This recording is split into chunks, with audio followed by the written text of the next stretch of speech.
Hello all, welcome back to my channel. So ఈరోజు 30 days ఛాలెంజ్లో this is my second video. దీన్ని ajwain rice అంటారు. అంటే దీన్ని కొన్ని ప్లేసెస్లో ఓమా అంటారు, వాము అని కూడా అంటారు. This is very good for digestion.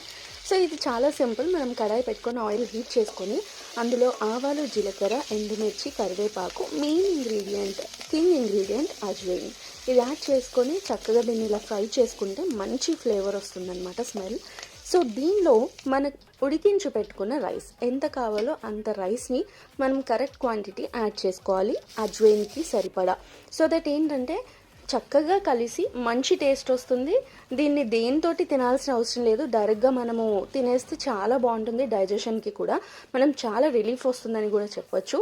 And దీంట్లో సాల్ట్ అనేది మన టేస్ట్కి తగ్గట్టు యాడ్ చేసుకుంటే ఇట్ ఈస్ ఆల్ ఎనఫ్. చాలా బాగుంటుంది. ఏమీ తినాల్సిన అవసరం లేదు.